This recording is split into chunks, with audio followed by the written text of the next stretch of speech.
For today's video mga mi, ipapakita ko ulit kung paano kami mag-pick up or magkuha ng mga items na ipapaship namin. So umuulan ngayon pero carry lang yan. Rain or shine, dapat kumayod. At eto na nga, sobrang haba ng pila ngayon sa bawat supplier kasi nga Sabado. So kahit saang supplier ka magpunta, mahaba ang pila. Kaya sa mga nagpapapick up dyan, wag po kayo masyadong demanding kasi hindi po madaling pumila ng pagkahaba-haba. At mahirap din po makipagsiksikan sa maraming tao. So, kailangan talaga namin pumila sa bawat supplier para makumpleto namin yung mga orders ng nagpapapick up sa amin or ng mga umu-order sa amin. So, after po namin mag-pick up, magpapacking naman po kami. Ilalagay namin sa box ang lahat ng order at isa-separate namin yung kung may lalamove kami or kung may tracking kami or kung may JRS or JNT.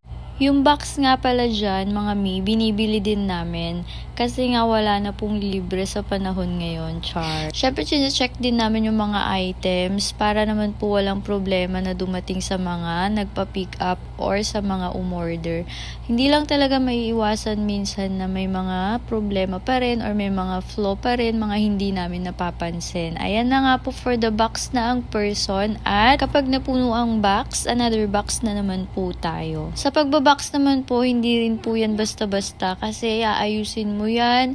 Lahat ng mga fragile, kailangan mong balutin, ingatan at i-box para sa tracking hindi siya mabasag or sa shipping hindi magka-problema. At kailangan din na ma-maximize yung box para naman po less box po. Kasi sa amin sa tracking, 50 pesos per box ang binabayaran namin. So, kailangan talagang pagkasyahin namin yung kakasya sa isang box. After nga po namin ma-box at maayos ang order, kailangan na po namin dalhin ito sa tracking kung saan namin ipapasakay at ipapaship. Dito sa Divisoria, madami naman pong tracking or truck na bumabiyahe. Kaya kung gusto nyo pong magpa-pick up, mag-inquire or maghanap lang po kayo ng mga truck na bumabiyahe dito sa Divisoria papunta sa lugar nyo. So, ganyan nga po ang routine namin kapag may pick up kami or may pa-shipping kami.